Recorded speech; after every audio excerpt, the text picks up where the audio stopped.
নমস্কার, দেখছেন Kolkata TV digital. আপনাদের সঙ্গে রয়েছি আমি ঋষিকেশ। উড়ানে বড় স্বস্তি, 60% আসন আগামী দিনে ফ্রি মিলতে পারে। হ্যাঁ, এমনই কিন্তু নতুন নতুন নিয়ম জারি করেছে বিমান পরিবহন মন্ত্রক। আরও বেশ কিছু সুবিধে স্বাচ্ছন্দ্য নিয়ে আসছে নতুন এই নিয়মে।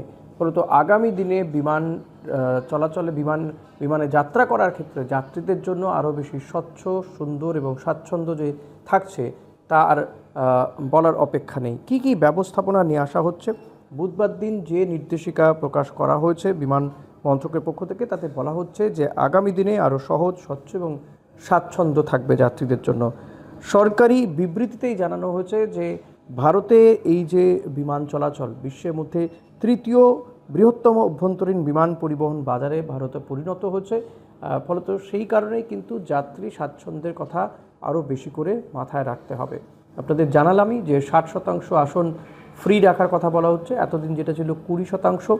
এর পাশাপাশি একই পিএনআর নাম্বার থাকা ব্যক্তিরা একই সঙ্গে যাতে বসতে পারে, অর্থাৎ পরিবারের যারা একসঙ্গে যাত্রা করেন, কেউ যদি বিমানে যাত্রা করেন, অনেক সময় দেখা গিয়েছে যে তাদেরকে অন্যত্র অর্থাৎ একসঙ্গে তারা বসতে পারেন না, তাদের বিভিন্ন ছড়িয়ে ছিটিয়ে সিট তারা পান। সেটা যাতে না হয় সে কারণে কিন্তু বলা হচ্ছে যে পরিবার যাতে একসঙ্গে বসতে পারে সে বিষয়টির দিকে নজর দিতে হবে।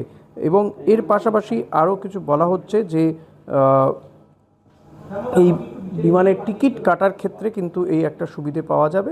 এছাড়াও বিমান দেরি করে ছাড়া, বাতিল করা বা বোর্ডিং না পেলে সেই বিষয়টি যাতে যাত্রীদের ক্ষেত্রে যাত্রীদের অধিকারকে যাতে কঠোরভাবে পালন করা হয়, তারা যাতে তাদের যে অধিকার সেই অধিকার সম্পর্কে জানতে পারে, সেটাও কিন্তু বড় বড় করে বিমানবন্দরগুলোকে লিখতে হবে। বড় বড় করে সেই সুবিধে সংক্রান্ত সমস্ত কিছু স্পষ্টভাবে প্রদর্শন করতে হবে, যাতে যাত্রীরা নিজেরাই জানতে পারেন যে তাদের কি অধিকার রয়েছে বিমানের টিকিট বাতিল হলে বা যাত্রা যদি বাতিল হয়। এই সমস্ত বিষয় যাতে তারা পরিষ্কার বিষয় জানতে পারে, যাত্রী বান্ধব পরিবেশ যাতে তারা পায়, সেটা কিন্তু বলা হয়েছে এই অসামরিক বিমান পরিবহন মন্ত্রকের পক্ষ থেকে। ইতিমধ্যেই আমরা জানি যে বিমানবন্দরে যাতে সস্তায় খাবার পাওয়া যায় সেই ব্যবস্থা করা হয়েছে, ওয়াইফাই যাতে ফ্রি পাওয়া যায় সেই ব্যবস্থা করা হয়েছে।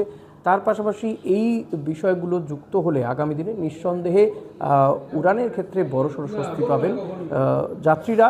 এবং এখন বক্তব্য যে বিমান পরিবহন মন্ত্রক এই নির্দেশিকা বা এই নিয়মের কথা তো বলছে, কিন্তু যারা বেসরকারি বিমান পরিবহন সংস্থাগুলো রয়েছে তারা এই নিয়মগুলো কবে থেকে কার্যকর করবে সেটাই এখন দেখার বিষয়। ফলত আগামী দিনে বিমান যাত্রা কিন্তু আরও সস্তা, আরও স্বচ্ছ, আরও স্বাচ্ছন্দ্যময় হয়ে উঠবে, এটা কিন্তু মনে করা হচ্ছে।